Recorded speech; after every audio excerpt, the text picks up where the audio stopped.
জ্ঞান স্যার, দেখুন আপনার পছন্দের ফুল আফ্রিকান ডেজি। আপনার এই রঙের ফুল খুব ভালো লাগে, তাই না? এই বৃষ্টিটা খুব অদ্ভুত জিনিস। আগের বছর একদম হলো না, আর এবছর এত হলো যে কয়েক জায়গায় বন্যা চলে এলো।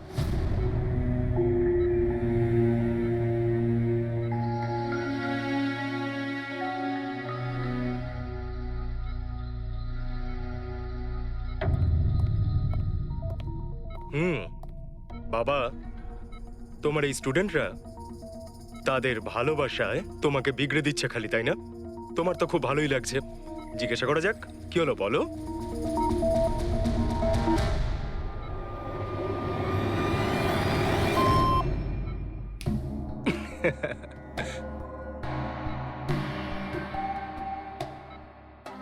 আরে এগুলো তো ময়লা কাপড়, তাই না? দিন, এটা আমাকে দিন। ভাই, আমি আসছি।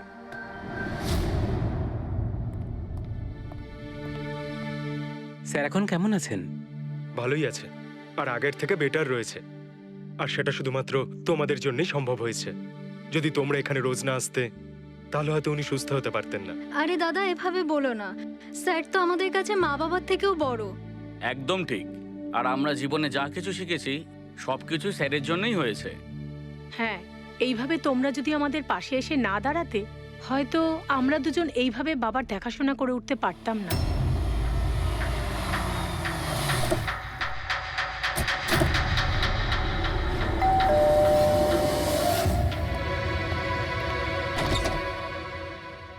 সন্দীপ আঙ্কেল, নমস্কার আঙ্কেল। নমস্কার। ভালো আছো? তোমার বাবা কেমন? ভালো আছেন, খুব ভালো আছেন। বাহ, বেশ কথা। দেখো, ওর জন্য এটা এনেছিলাম।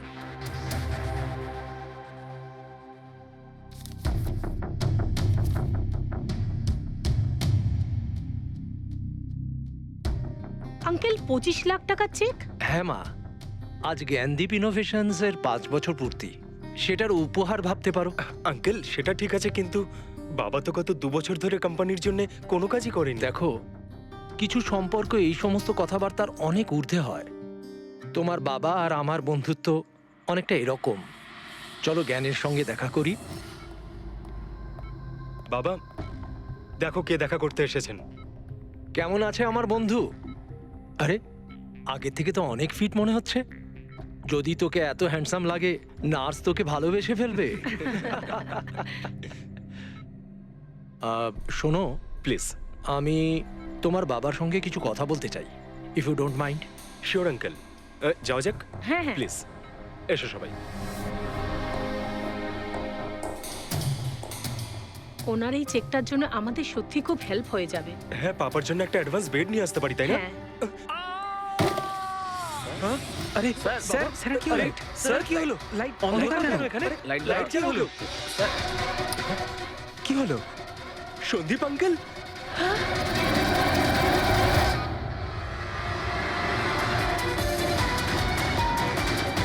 I think he is dead. জ্ঞান স্যার, আপনি ঠিক আছেন তো? এই ছুরিটা ক্যান্সারের হাতে?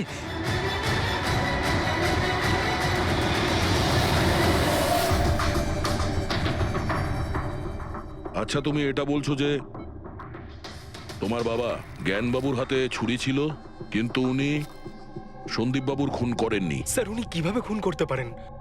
2 বছর ধরে তো উনি প্যারালাইজড। ওনার সিএলআইএস হয়েছে। Complete locking syndrome. হ্যাঁ স্যার, এই পরিস্থিতিতে শরীরের কোনো অংশই কাজ করে না, এমনকি চোখের পাতা পর্যন্ত পড়ে না। ওনার প্যারালাইসিস হলো কি করে? স্যার, 2 বছর আগে বাবার একটা অ্যাক্সিডেন্ট হয়েছিল। অদ্ভুত ব্যাপার, 2 বছর আগে ওনার অ্যাক্সিডেন্ট হয়েছিল, তখন থেকে উনি বিছানায়। তাহলে ওনার হাতে ছুরি এলো কি করে? স্যার, এটা অসম্ভব। খুন জ্ঞান স্যার নয়, অন্য কেউ করেছেন। আরে কিন্তু ছুরি তো ওনার হাতেই ছিল। হয়তো খুনি এই কাজটা করেছে। তার মানে হলো এই রুমে জ্ঞানবাবু আর সন্দীপবাবু ছাড়া আরো কেউ ছিল? না স্যার, আমরা সবাই তো নিচেই ছিলাম। হ্যাঁ স্যার, আর ঘরে তো আর কেউ ছিল না স্যার। তার মানে তুমি এটা বলতে চাইছো যে এই খুন জ্ঞানবাবু করেছেন? না স্যার, আমি সেটা বলতে চাইনি। তুমি কি বলতে চাইছো? সন্দীপ তাহলে নিজেকেই ছুরি মেরেছে, আর মারা যাওয়ার আগে ছুরিটা ওনার হাতে ধরিয়ে দিয়ে যায়? হ্যাঁ, আবার এমন নয় তো যে জ্ঞানবাবুর কোনো শরীর খারাপই নয়, শুধু অ্যাক্টিং করছেন। স্যার, আপনি এসব কি বলছেন? যেটা আপনি শুনলেন যদি আপনার কোনো আপত্তি না থাকে আমরা আপনার বাবাকে আরেকবার চেক করতে চাই। করুন আপনি। আমরা কি মিথ্যা বলছি নাকি? দেখে নিচ্ছি।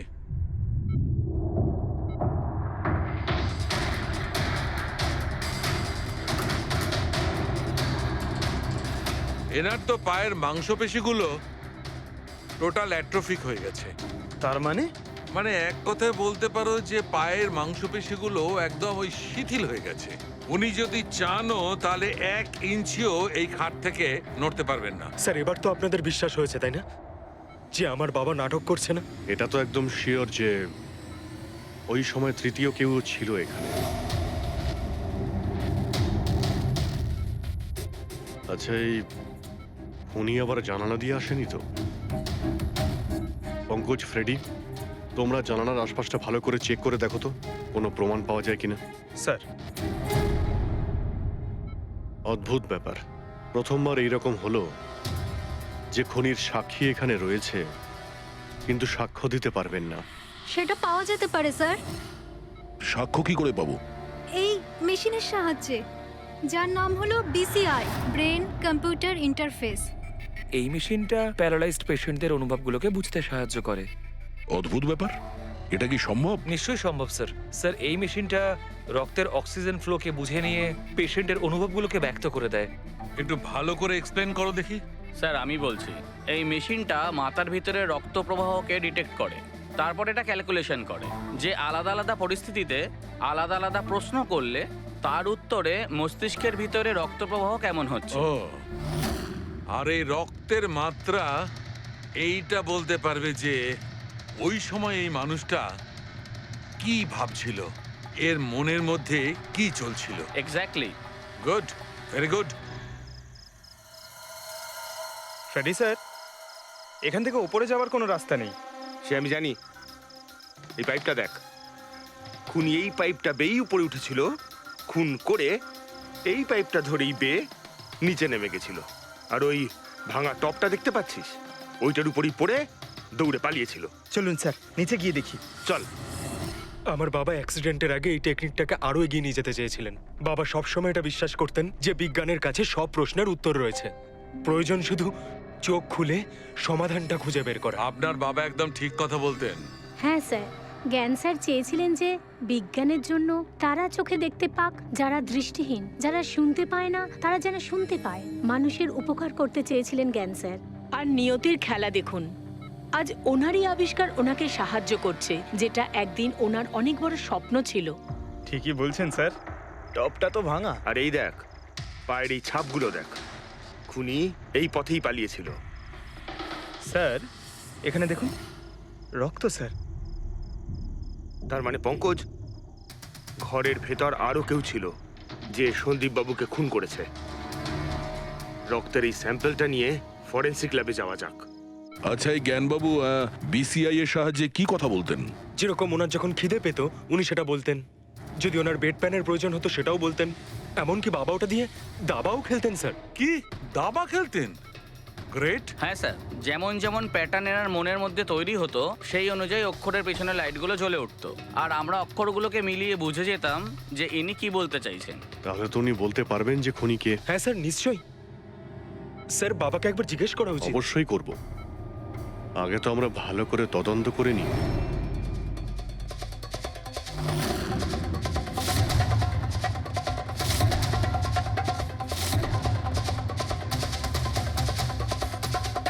সারিকা, ছুরির মধ্যে কিছু পেলে? শুধু মিস্টার জ্ঞানের আঙুলে ছাপ পাওয়া গেছে, আর কারোরই নয়। তাহলে হতে পারে খুনি গ্লাভস পরেছিল স্যার খুন করার সময়। তার মানে খুনি জানলা দিয়ে ঘরের ভেতরে আসে, ও সন্দীপকে মারে, আর সেই ছুরিটা জ্ঞানের হাতে ধরিয়ে দেয়, আর তারপর লোকেরা এই রুমে আসার আগেই ও জানলা দিয়ে পালিয়ে যায়। স্যার, এটাও তো হতে পারে যে খুনি কোনো বাড়ির লোক। না পূর্বী, রুমে যতগুলো লোক ছিল স্যার, তাদের কারোর শরীরে এই চোট বা আঘাতের চিহ্ন ছিল না স্যার। আর ওই শুকিয়ে যাওয়া রক্ত, ওটা কোনো বাইরের লোকেরই। একটা কথা বুঝতে পারছি না দয়া, যদি খুনি বাইরের লোক হয় তাহলে এটা কি করে জানলো যে সন্দীপ জ্ঞানের সঙ্গে দেখা করতে আসবে? 10 মিনিট আগে সন্দীপ পৌঁছে যায় আর তারপর ওর খুন হয়ে যায়। স্যার, এমন মনে হচ্ছে যে হতে পারে এই খুনি সন্দীপ বাবুকে ফলো করছিল, আর যখন সন্দীপবাবু তার পুরো দিনের শিডিউল বানাচ্ছিল, হতে পারে কোনোভাবেও জেনে গেছিল যে বিকেল বেলায় সন্দীপবাবু জ্ঞানবাবুর সঙ্গে দেখা করতে যাচ্ছেন। সে ঠিক আছে, কিন্তু এরা দুজনেই সন্দীপ আর জ্ঞানবাবু কথা বলবে সেটা কি করে জানলো? স্যার, এটাও হতে পারে যে খুনি জানতো না, আর যেহেতু ও ওকে ফলো করছিল, যেই সুযোগ পেয়েছে রুমে ঢুকে ওকে মেরে দিয়েছে। দয়া, নিশ্চয়ই ওর সঙ্গে কোনো শত্রুতা ছিল এই সন্দীপের ওপর, সেই জন্যই তো খুনি পিছু না ছাড়েনি। আর বস, যার সঙ্গে এই সন্দীপ বাবুর শত্রুতা ছিল তার প্লাস্টিক অ্যানিমিয়া ছিল। ও আচ্ছা, এই জিনিসটা আসলে কি স্যার? পঙ্কজ, এটা একটা খুব রেয়ার ডিজিজ। এই অসুখটা খুব কম লোকের হয়। এতে মানুষের বোন ম্যারো আর বোন ম্যারো স্টেম সেলস ধীরে ধীরে নষ্ট হতে থাকে। রক্তের লোহিত রক্তকণিকা, শ্বেত রক্তকণিকা আর প্লেটলেটস সব ধীরে ধীরে নষ্ট হতে থাকে। যদি এই রোগটা রেয়ার হয়, তাহলে খোঁজ নেওয়া খুব একটা কঠিন হবে না যে শহরে কতজন লোক আছে যাদের এই ধরনের রোগ আছে। এই প্লাস্টিক অ্যানিমিয়া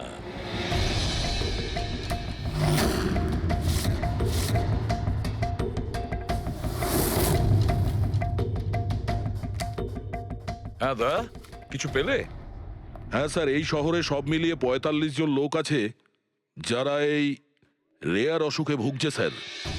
তাদের মধ্যে ১৬ জন তো দেশেই নেই। তার মানে বাকি রইল ২৯। তাদের মধ্যে ১৪ জন এমন লোক আছে যারা বয়স্ক, মানে উঁচু ব্যালকনি থেকে লাফাতে পারবে না। বাকি রইল ১৫। তাদের মধ্যে ৭ জন বাচ্চা আছে যাদের বয়স ১২ বছরের কম। তাহলে বাঁচলো ৮ জন। হ্যাঁ স্যার, আর ৮ জনের মধ্যে তো ৪ জন এমন আছে স্যার যারা অনেক বেশি মোটা স্যার। এই দেখুন, ও এরা না ওই ব্যালকনিতে উঠতে পারে না লাফাতে পারে। অসম্ভব স্যার। তার মানে দয়া, আমাদের কাছে সাসপেক্ট ৪ জন। ৪ জন সাসপেক্ট। হ্যাঁ স্যার। নাম কি তাদের? স্যার, লীলা, রমেশ, সুনীল আর হেমন্ত। নীলা, রমেশ, সুনীল আর হেমন্ত। রবি, স্যার, একটু দেখো তো আমাদের ক্রিমিনাল ডেটাবেসে কোনো পুরনো পাপি কিনা।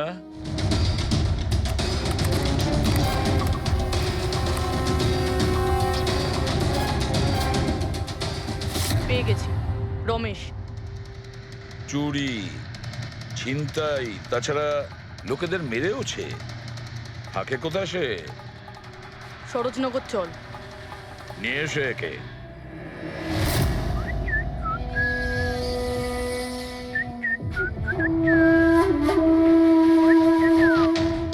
মালা, একটা ফুলের মালা আমাকেও একটু পরাও। আচ্ছা বলো, বিয়ে কবে করছো? বিয়ে? আর তোকে? আমার এতটাও খারাপ সময় আসেনি যে তোকে বিয়ে করতে হবে। কেন? তুই এতটাই খারাপ দেখতে যে তোর বাড়ির আয়না ভয় পেয়ে যায় তোকে দেখে। কিন্তু তোমার বাড়ির আয়না তোমার জন্য কবিতা বলে, এটা আমি খুব ভালো করে জানি। আরে, তোর হাতে আবার কি হলো? আরে কিছু না, শত্রুর সাথে যুদ্ধ করতে গেলে এরকম চোট লেগেই থাকে মালা দেবী। নাটক করিস না, বল কি হয়েছে? ব্যাপারটা এই যে আমি হেঁটে হেঁটে যাচ্ছিলাম, হঠাৎ করে দেখলাম একটা বুড়ি মহিলা রাস্তা পেরোনোর জন্য এগোচ্ছিল। তখনই উল্টো দিক থেকে একটা মোটরসাইকেল খুব জোরে, খুব স্পিডে, ১০০ স্পিডে ওর দিকেই এগোচ্ছিল। যখনই মোটরসাইকেল ওই বুড়ি মহিলাকে ধাক্কা মারতে যাচ্ছিল, মাঝখানে পৌঁছে গেলাম আমি আর বাঁচিয়ে নিলাম ওকে। আচ্ছা, তুই এতটাই সাহসী? আমি কি কি ভালো পারি সে ব্যাপারে তো তুমি এখনো জানোই না। আচ্ছা বল, আর কি কি গুণ আছে তোর মধ্যে? আমার ভালো গুণগুলো হলো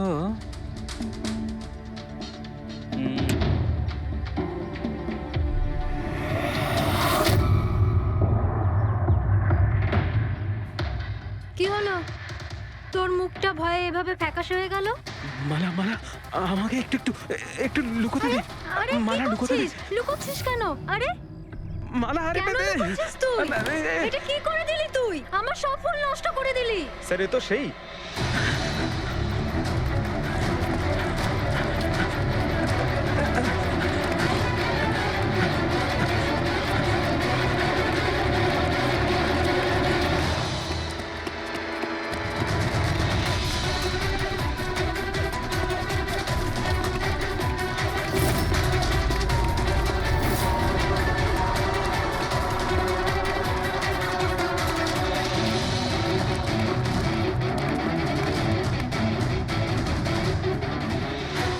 পালিয়ে গেছে মনে হয় স্যার।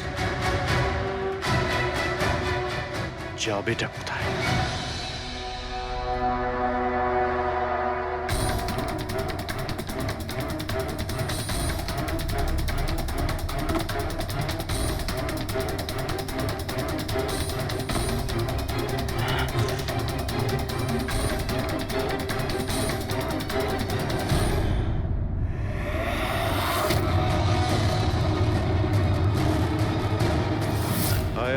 তোরই বাড়ি এটা। দৌড়াচ্ছিস কোথায়? হ্যাঁ, সিআইডি থেকে পালানো তো সহজ নয়। আমার একটা গুণ আছে, যখন আমি রেগে যাই তখন অপরাধীর খারাপ সময় শুরু হয়ে যায়। এর তো খারাপ টাইম শুরু হয়ে গেছে স্যার। এসব কোথা থেকে নিয়ে এসেছিস? হ্যাঁ, আনিনি স্যার, নিজে বানিয়েছি। এই মেশিনটা তুই বানিয়েছিস? দেখে তো মনে হচ্ছে চাও ঠিক করে বানাতে পারিস না, মেশিন বানিয়েছিস। কোথা থেকে চুরি করেছিস? না স্যার, আমি চুরি করিনি। শুধু চুরি করিসনি, খুনও করেছিস তুই। খুন? কার sir? D117 MG road, Sundarnagar. এখানে গেছিলি তো তুই? তোর হাতে আঘাত লেগেছে না? তোর এই রক্ত আমরা ওখানে পেয়েছি। আমার ছিল না স্যার। তোরই ছিল। তুই যে হসপিটালে ট্রিটমেন্ট করিয়েছিলি সেখানেই ম্যাচ করে গেছে। মাঝার কোনো রাস্তা নেই? না, সোজা ফাঁসি। চুরির জন্য ফাঁসি দিয়ে দেবে? চুরি নয়, খুন। সন্দীপের খুন। না স্যার, আমি কোনো খুনই করিনি। আমি তো ওখানে চুরি করতে গেছিলাম। তুই একে খুন করিসনি? হে ভগবান, কি বিপদে পড়লাম। মায়ের দিব্যে বলছি স্যার, আমি কোনো খুন করিনি। আমি তো খবর পেয়েছিলাম যে ওখানে একটা লোক থাকে যার প্যারালাইসিস হয়ে গেছে। চুরি কোথায় করতে হবে সেটা ভালো করে জেনে নিয়ে আমি ওখানে শুধু চুরি করতে গেছিলাম। আমি ওখানে শুধু এই কারণেই গেছিলাম। আমি তোকে চিনিও না, কেন মারবো? কারণ সন্দীপ তোকে চুরি করার সময় দেখে ফেলে, তাই একটা অপরাধ লুকোতে গিয়ে আরেকটা করে ফেলেছিস। হ্যাঁ, এই কথাটা সত্যি স্যার যে আমি ওখানে গেছিলাম। আর সন্দীপ আমাকে দেখে চিৎকারও করেছিল। ওর চিৎকার শুনে আমি ভয় পেয়ে গিয়ে পালিয়ে এসেছিলাম। তাহলে তোর লাগলো কি করে? এটা যখন সন্দীপ চিৎকার করলো তখনই লাইট চলে গেছিল, আর অন্ধকারে আমি নিচে লাফালাম। ওই লাফাতে গিয়ে চোট লেগে গেছে। ওই রুমের মধ্যে তুই ছাড়া সেই সময় আর কেউ ছিল না। তুই খুন না করলে কে খুন করবে? না স্যার, আমি ছাড়া অন্য কেউ ছিল ওখানে। কে?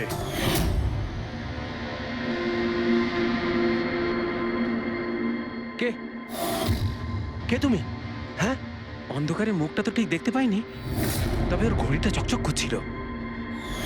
ঘড়ি? সন্দীপ তো কোনো ঘড়ি পড়েছিল না। স্যারও মিথ্যে বলছে। কোনো মানুষ ছিল না, কোনো ঘড়ি ছিল না। কেউ ছিল কি ছিল না তার উত্তর তো ওই দিতে পারবে। জ্ঞান, উনি আজ কেমন আছেন? স্যার আগের থেকে বেটার, কিন্তু আজকে কিছু জিজ্ঞাসা করতে চান ওনাকে? শুরু করি। শিওর স্যার, কিন্তু আপনারা যা জিজ্ঞেস করতে চান একটু স্লোলি জিজ্ঞাসা করবেন স্যার, যাতে উনি আপনাদের এক একটা শব্দ বুঝতে পারেন স্যার। হ্যাঁ, জ্ঞানবাবু, এ রমেশ, এ একজন চোর। যে রাতে সন্দীপ বাবুর খুন হয়েছিল ও এখানে চুরি করতে এসেছিল। ও বলছে যে সেই রাতে এখানে অন্য কাউকে দেখেছিল।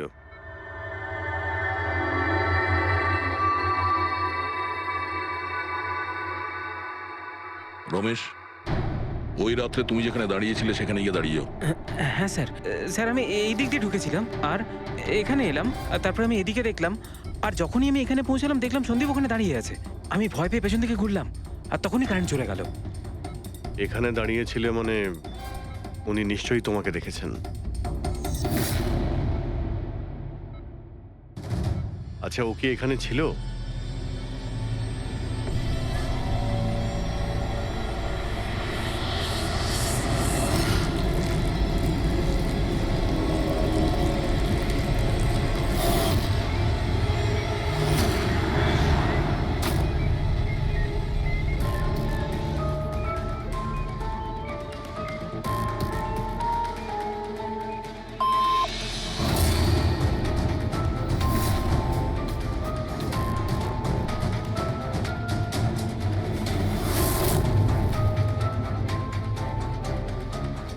আচ্ছা, রমেশই কি খুন করেছিল?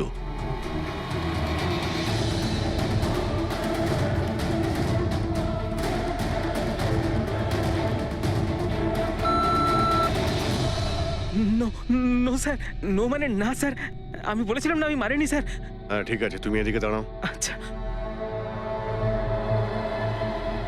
আচ্ছা, আপনি এটা বলুন, আপনি কি খুনিকে দেখেছেন? আপনি চেনেন খুনিকে?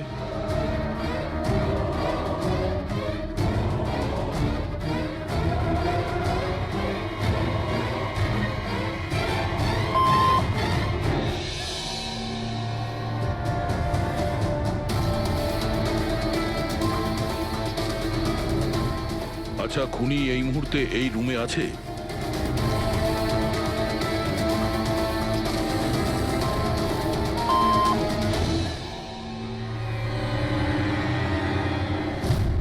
তার মানে খুনি আমাদের মধ্যে কেউ একজন। আপনার কোনো স্টুডেন্ট?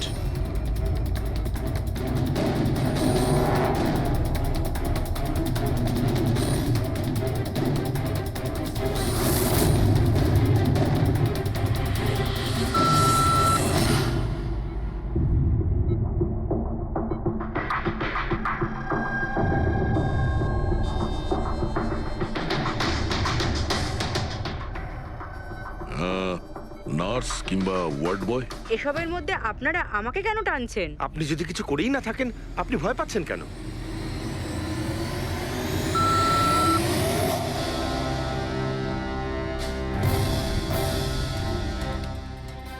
জ্ঞানবাবু, তাহলে শুধুমাত্র তো আপনার ফ্যামিলির লোকেরা আছে।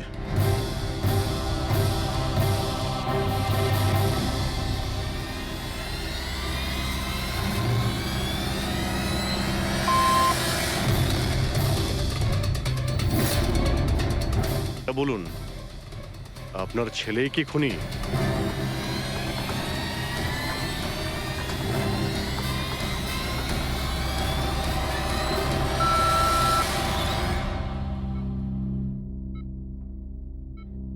এখন তো শুধু আমিই আছি, কিন্তু আমি এই খুন করিনি। জ্ঞানবাবু, আচ্ছা জ্ঞানবাবু, রিনা খুনি?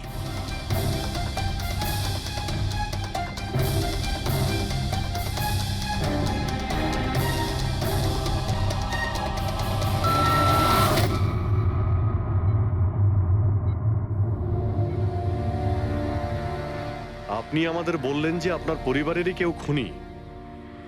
তাহলে সে কে?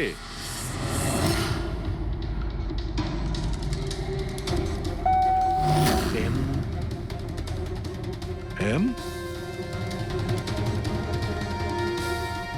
আপনাদের মধ্যে কার নাম এম থেকে শুরু হয়?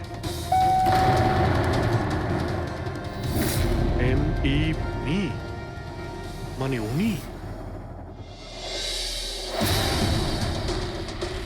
জ্ঞানবাবু, আপনি বলছেন যে খুন আপনি করেছেন?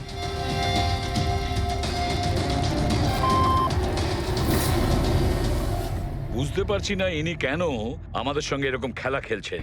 কালকের কাগজে হয়তো আসবে যে সিআইডি নাকি খুনের অপরাধে এমন লোককে অ্যারেস্ট করেছে যে নাকি প্যারালাইসিস হয়ে পড়ে আছে 2 বছর ধরে। খুনি নিশ্চয়ই জ্ঞানবাবুর আশেপাশের কেউ। উনি ওকে বাঁচানোর চেষ্টা করছেন, জানি না কেন। সমস্ত অভিযোগ উনি নিজের মাথায় নিচ্ছেন। যদি সে আপন কেউ হয় তাহলে সেই ছুরি ওনার হাতে কেন দিতে যাবে? অন্য কারোর হাতে দিত, যাকে সহজেই বিশ্বাস করা যেত। আর কারোর ওপর যদি দোষ চাপানোরই হয়, তাহলে জ্ঞানবাবু ওকে বাঁচাচ্ছেন কেন, যখন এই সন্দীপবাবু ওনার খুব ভালো বন্ধু, ভাইয়ের থেকেও বড়। এটাই তো, সব থেকে বড় বন্ধু, ভাইয়ের থেকেও বড় বন্ধু। কিছু তো একটা গোলমাল আছে। এ কি সত্যিই বন্ধু নাকি শত্রু?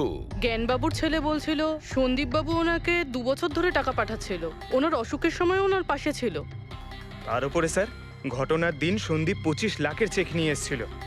ওনার ফ্যামিলি মেম্বার তো এটাই ভাববে যেটা দেখানো হয়েছে। আর সব সময় পর্দার পিছনের খেলাটা অন্য কিছু হয়ে থাকে, অন্য রকম হয়ে থাকে। কিন্তু স্যার, পর্দার আড়ালের সত্যিটা তো শুধুমাত্র জ্ঞানবাবুই জানেন, আর উনি তো সত্যি কথা বলছেনই না। জ্ঞানবাবু সত্যি কথা বলছেন না তো কি হয়েছে বস? ওর মস্তিষ্ক তো সত্যি কথা বলবে। আমার জ্ঞানবাবুর মস্তিষ্ক চাই। জ্ঞানবাবুর মস্তিষ্কটা এনে দাও, তারপর দেখবে তুড়ি মেরে খুনির কাছে পৌঁছে যাবো। ডক্টর সালুকে, এটা কি ধরনের ডিমান্ড করলেন আপনি? কারোর মস্তিষ্ক কি করে নিয়ে আসা সম্ভব? কেন হবে না ফেডরিক? এই কেসে ওনার মস্তিষ্ক তো ওকে এনে দিতেই পারি আমরা। কেননা গত 2 বছরে ওনার মস্তিষ্কে যা কিছু ঘটেছে সব বিসিআই মেশিনে রেকর্ড হয়েছে। এক্স্যাক্টলি বস। আর এই মেশিনে আমাদের বলবে যে জ্ঞানবাবুর সঙ্গে ওর কি আর কেমন সম্পর্ক ছিল। হ্যাঁ ফেডরিক, সব ডেটাগুলো নিয়ে এসো বিসিআই মেশিনের। আর দয়া, স্যার, রমেশকে ওনাদের বাড়িতে নিয়ে যাও। আর ওখানে যে কয়জন লোক ছিল সবার ঘড়ি চেক করাও। স্যার এখনো আমাদেরকেই সন্দেহ করছেন? হ্যাঁ, আর ততক্ষণ সন্দেহ করব যতক্ষণ আসল খুনিকে পাওয়া যায়। কিন্তু জ্ঞান স্যার তো বলেই দিয়েছেন আমরা সবাই নির্দোষ, তাও আপনারা। হতে পারে উনি মিথ্যে কথা বলছেন তোমাদের মধ্যে কাউকে বাঁচানোর জন্য। তাহলে আপনারা আসল খুনিকে কিভাবে খুঁজবেন? সিআইডি এই দায়িত্ব আমাকে দিয়েছে, কেননা সেই রাতে আমি খুনির ঘড়িটা দেখতে পেয়েছিলাম। কিন্তু সেদিন তো ঘরে অন্ধকার ছিল, তুই ঘড়ি কি করে দেখলি? ম্যাডাম, এই পৃথিবীর বেস্ট চোর আমি। যে জিনিসের দিকে নজর দিই মাথায় পুরো কুষ্টি চেপে যায়। তাহলে দুনিয়ার বেস্ট চোর বাবু কাজে লেগে যান।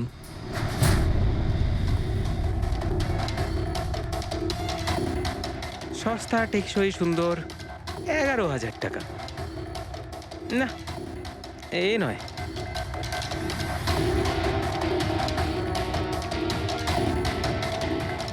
না স্যার,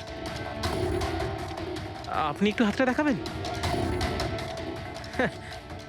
এও নয়, এটা তো একেবারে বেকার। ও হ্যালো, বেকার এটা, 2 লাখ টাকা দাম। আরে ম্যাডাম, 2 লাখের ঘড়ির কপি, এটা ডুপ্লিকেট মাল। চোর বাজারে এর গুদাম আছে, 1500 টাকাতে আনিয়ে দেবো। হাতটা দেখি। হাত কেন কাঁপছে আপনার সকাল সকাল? না স্যার, এও নয়। স্যার অ্যাকচুয়ালি আমার নিউরোলজিক্যাল প্রবলেম রয়েছে। ছোটবেলা থেকেই আমার হাত কাঁপে, আমি কোনো কিছু ভালোভাবে ধরতে পারি না। পঙ্কজ, একটু ওই পেনটা দাও ওকে।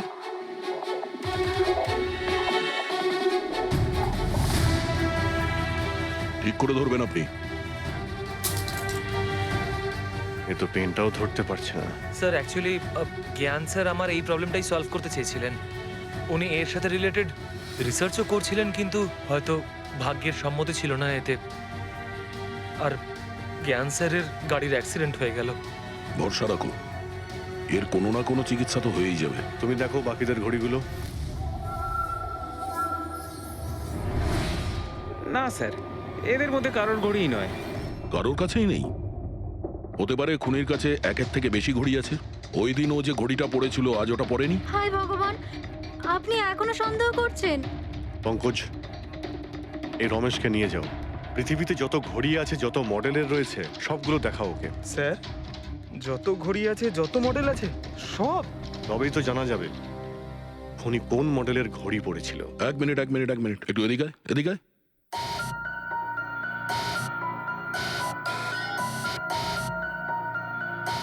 এই নাও,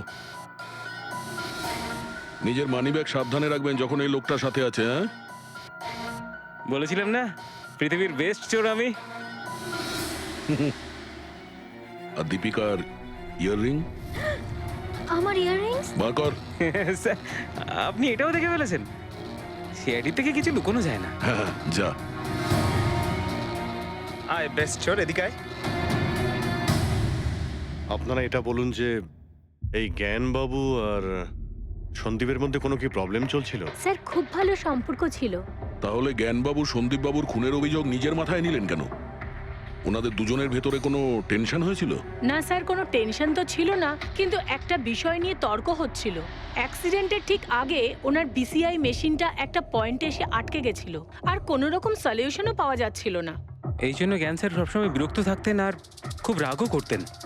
হ্যাঁ স্যার, যখন সন্দীপ আঙ্কেল বাবাকে বলেছিলেন যে আপনি চিন্তা করবেন না, দেখবেন সব ঠিক হয়ে যাবে, তখন বাবা ওনার উপরও রেগে গেছিলেন। হ্যাঁ স্যার, এর জন্য হয়তো উনি জোরে গাড়ি চালাচ্ছিলেন আর অ্যাক্সিডেন্টটা হয়ে গেছে। এক মিনিট। যদি এই অ্যাক্সিডেন্টটা বিসিআই মেশিন তৈরি হওয়ার আগেই হয়েছিল, তাহলে এই বিসিআই মেশিনটা কাজ করছে কি করে? স্যার সন্দীপ আঙ্কেল সেটা কমপ্লিট করেছিলেন। সন্দীপ বাবু? কিন্তু উনি তো কোনো সায়েন্টিস্ট ছিলেনই না। হ্যাঁ, কিন্তু জানি না স্যার, সন্দীপ আঙ্কেল ওই মেশিনের সব সমস্যাগুলো ঠিক করে দিয়েছিলেন স্যার। আর বাবার অ্যাক্সিডেন্টের 1 মাস পরেই ওটা কাজ করতে শুরু করে দেয়, আর প্রজেক্টও সাকসেসফুল হয়েছে স্যার। অদ্ভুত ব্যাপার, এটা কি করে হতে পারে? একজন নন সায়েন্টিস্ট এরকম কমপ্লিকেটেড মেশিন কি করে চালু করতে পারে, যেটা ওনার মতো বৈজ্ঞানিকই শুরু করতে পারেননি? বোধহয় আন্দাজি করে ফেলেছিলেন।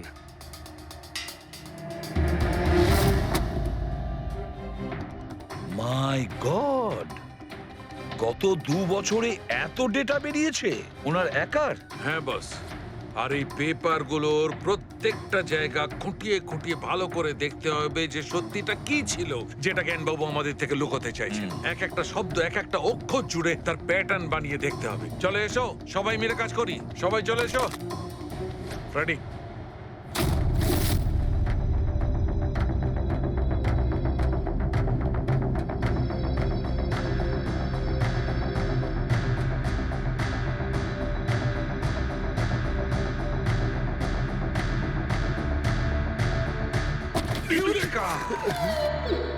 কি হলো স্যার?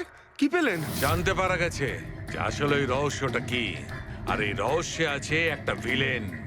জানতে পেরেছি যে জ্ঞানবাবু কিভাবে একটা একটা অক্ষর জুড়ে এই ঘটনাটাকে ব্যাখ্যা করেছেন।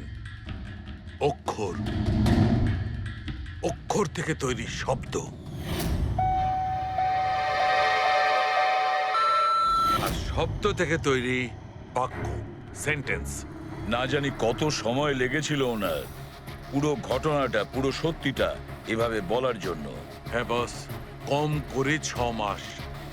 আর সেটা তখন শুরু হয়েছিল অ্যাক্সিডেন্টের ঠিক আগে। আজকের পর থেকে এই কোম্পানিতে তুমি সাইলেন্ট পার্টনার, আর তোমার লাভ শুধুমাত্র 5% হবে, আর তার থেকে বেশি তুমি 1 টাকাও পাবে না। ও ওকে ওকে ওকে ওকে, আমার মনে হচ্ছে তোমার এই প্রজেক্টটা কমপ্লিট হয়ে গেছে আর তুমি সফল হয়ে গেছো। হ্যাঁ হ্যাঁ, আমি সফল হয়ে গেছি, কিন্তু আমি এই মেশিনটা গরিবদের জন্য বানিয়েছি, মানবতার জন্য বানিয়েছি, তোমার মতো লোভী মানুষদের জন্য বানাইনি। আজকের পর থেকে আমরা একসাথে কাজ করব না। আমি যাচ্ছি, কফির জন্যে বৌদিকে ধন্যবাদ জানিয়ে যাচ্ছি।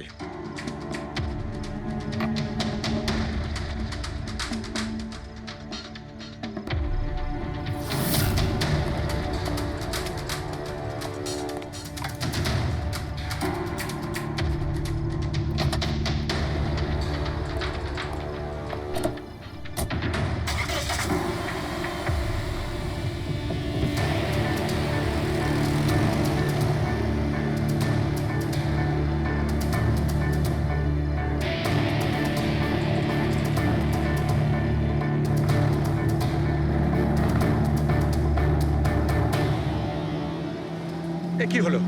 হঠাৎ করে গাড়ি ব্রেক ধরছে না কেন? ব্রেক শুয়ে কি হলো?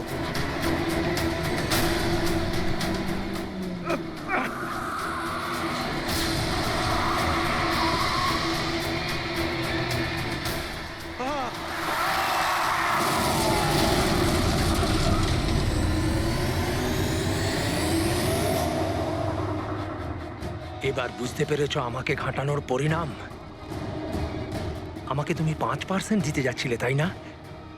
এবার দেখো, আমি তোমাকে 5% দেব সারা জীবনের জন্য। তার মানে সন্দীপ যে বন্ধুত্বের নাটকটা করছিল আসলে ও মুখোশ পড়া শয়তান ছিল। আর স্যার, যদি পুরো ডেটা এই কাগজে লেখা থাকে তার মানে হলো জ্ঞানবাবু এই কথাটা নিজের মনে রাখেননি, কাউকে না কাউকে সন্দীপবাবুর আসল উদ্দেশ্যটা বলেছেন।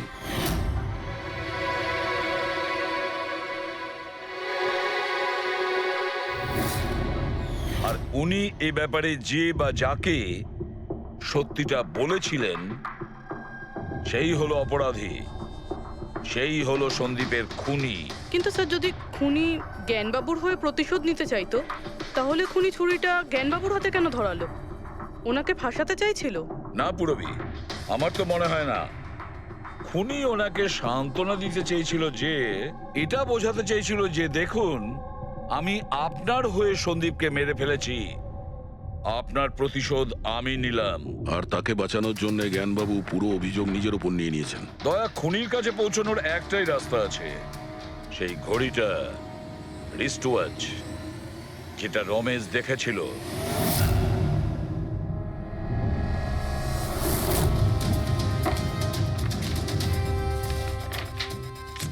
আরে ভাই তাড়াতাড়ি কর, এত সময় নেই আমাদের কাছে। পঙ্কজ, আরে দেখছি তো কি আমি। হয়েছে স্যার? কি হলো রমেশ, মজা আসছে কি না? যথেষ্ট স্যার, আমি হাত জোড় করছি, আমি আর ঘড়ি দেখতে পারবো না। 10,000-এর উপর ঘড়ি আমাকে দেখানো হয়েছে, আমার মাথা ঘুরছে স্যার। যতক্ষণ না ঘড়ির মডেল খুঁজে পাচ্ছিস ততক্ষণ বাড়ি যেতে দেবো না তোকে। স্যার, স্যার, এই, কি স্যার, আমাকে করছিস? ক্ষমা করে দিন স্যার, আমি বলছি বাপের জন্য আর চুরি করবো না, আমাকে বাড়ি যেতে দিন স্যার। ওট ওট ওট ওট, ওঠ। জানা তো দরকার ওই রাতে তুই ওখানে কোন ঘড়িটা দেখেছিলি, হ্যাঁ? এখন আর কটা ঘড়ি দেখবো স্যার? এতগুলো ব্র্যান্ডের এতগুলো মডেল দেখলাম স্যার, ওগুলোর মধ্যে কোনোটাই নয় ওটা। তো কোনো মডার্ন ঘড়ি ছিল নাকি? হ্যাঁ ম্যাডাম, একদম মডার্ন ঘড়ি ছিল। ঘড়ি তো ছিল কিন্তু ঠিক ঘড়ির মতো দেখতে ছিল না। কি বললি? মডার্ন ঘড়ি ছিল অথচ ঘড়ি নয়? হ্যাঁ। ঘড়ি দেখেছিস তো? ড্রয়িং করাতে পারবি? ঠিক আছে, পুরবি একে দিয়ে স্কেচ বানাও। স্যার, হ্যাঁ, স্যার এইটা।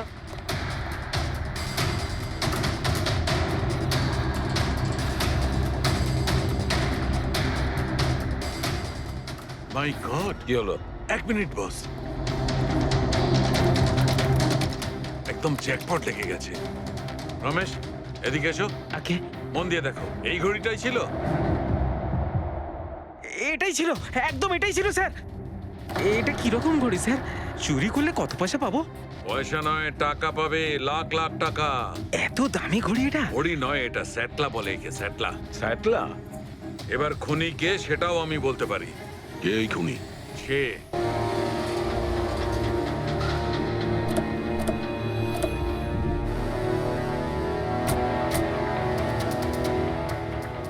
আপনি একটু আপনার হাজবেন্ডকে ডাকুন।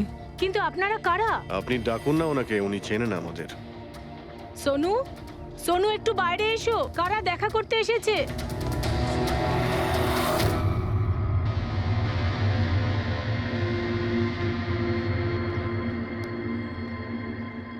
আপনারা এখানে? কি ব্যাপার? এমনি এখান দিয়ে যাচ্ছিলাম, তাই ভাবলাম যে দেখা করে যাই। আমি এরকম কথা আগেও শুনেছি। দেখা করে যাই না, তোমাকে গ্রেপ্তার করে নিয়ে যাই। গ্রেপ্তার? কিন্তু কিসের জন্য?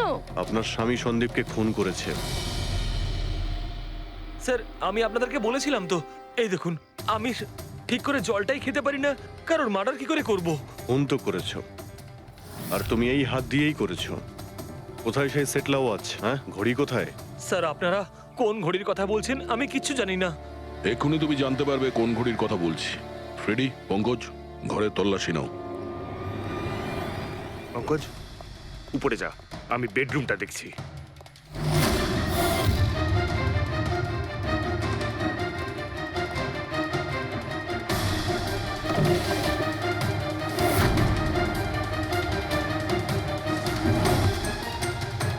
কিচ্ছু নেই।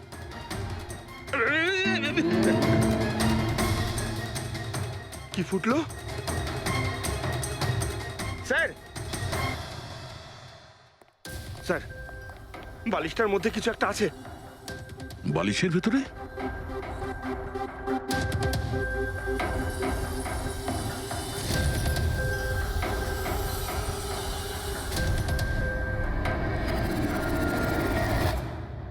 তাই তো, ঘড়ির মতো দেখতে।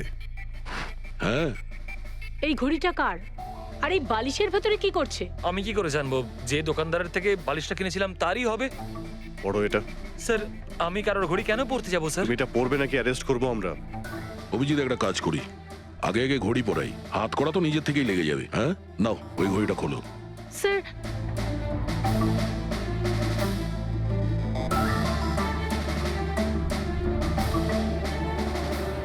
আরে বাহ, দেখো এর হাত কাঁপা বন্ধ হয়ে গেছে। হ্যাঁ স্যার, তো চমৎকার হয়ে গেল, এর হাত কাঁপা থেমে গেল। এটা কোনো চমৎকার নয়, এটা সায়েন্স। এবার দেখো এই ঘড়িটা পরার পরে সোনু কত সহজে খুন করতে পারে।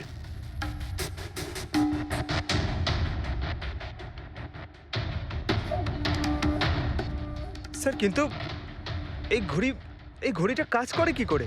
এটাকে সেটলা বলে পঙ্কজ। মোশন সেন্সর আর আর্টিফিশিয়াল ইন্টেলিজেন্স টেকনিক দিয়ে বানানো হয় এই ঘড়ি, কারণ ওর মতো যাদের এই রোগ আছে তাদের জন্য, মানে যাদের হাত কাঁপে। শুধু একটাই উদ্দেশ্য ছিল আমার, প্রতিশোধ আর প্রতিশোধ। জ্ঞান স্যার আমাকে বিসিআই এর সাহায্যে সবকিছু বলে দিয়েছিলেন। আপনাকে কথা দিচ্ছি স্যার, আপনার শত্রুদের শাস্তি দিলেই আমি একটু শান্তি পাবো। এটা আমার তরফ থেকে ছোট্ট গুরুদক্ষিণা মনে করতে পারেন। সেদিন কোম্পানির অ্যানিভার্সারি ছিল আর আমি জানতাম যে সন্দীপ ওখানে নিশ্চয়ই আসবে, প্রত্যেকবারের মতন জ্ঞান স্যারের সাথে ও ওটাই করবে। জ্ঞান স্যারের সাথে কথা বলার আগে ও সবাইকে বাইরে বের করে দিত, যাতে ও স্যারকে অপমান করতে পারে। কিন্তু এইবারে ও এটা জানতো না যে মৃত্যু ওর জন্য অপেক্ষা করছে। আজ আমাদের কোম্পানির 5 বছর পূর্তি। যখন বাড়ির প্রত্যেকে রুমের বাইরে এক এক করে চলে গেল, তখন ওদের খেয়াল ছিল না যে আমি ওদের সাথে নেই। দেখো আমি কেমন বন্ধু। A promise is a promise my friend, and you know as I কে কে তুমি? হ্যাঁ, আর তারপরে আমি কারেন্ট অফ করে দিই, আর জ্ঞান স্যারের সামনে আমি ওকে মেরে ফেলি। আর তারপরে আমি ফিঙ্গারপ্রিন্ট মুছে ফেলে জ্ঞান স্যারের হাতে ছুরিটা ধরিয়ে দিই।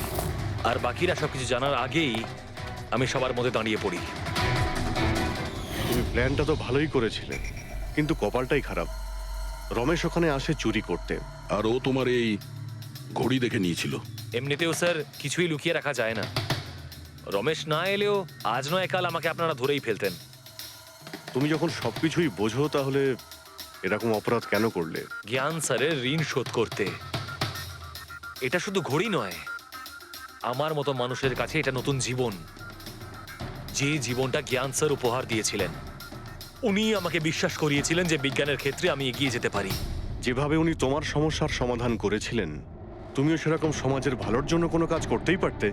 কিন্তু তুমি আলোর দিকে যাওয়ার পরিবর্তে অন্ধকারের দিকে চলে গেলে। আর এমন অন্ধকূপে পৌঁছলে যেখানে আসার কোনো আলোই নেই। যদি কিছু থাকে, সেটা হলো শুধু ফাঁসির দড়ি। জ্ঞান স্যার, দেখুন আপনার পছন্দের ফুল আফ্রিকান ডেজি। আপনার এই রঙের ফুল খুব ভালো লাগে, তাই না? এই বৃষ্টিটা খুব অদ্ভুত জিনিস। আগের বছর একদম হলো না, আর এবছর এত হলো যে কয়েক জায়গায় বন্যা চলে এলো।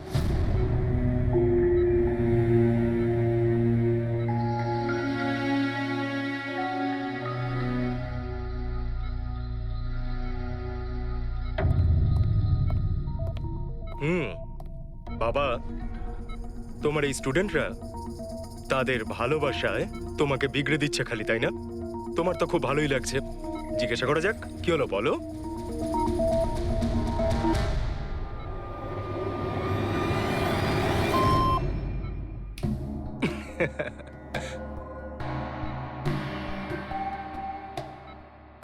আরে এগুলো তো ময়লা কাপড়, তাই না? দিন, এটা আমাকে দিন। ভাই, আমি আসছি।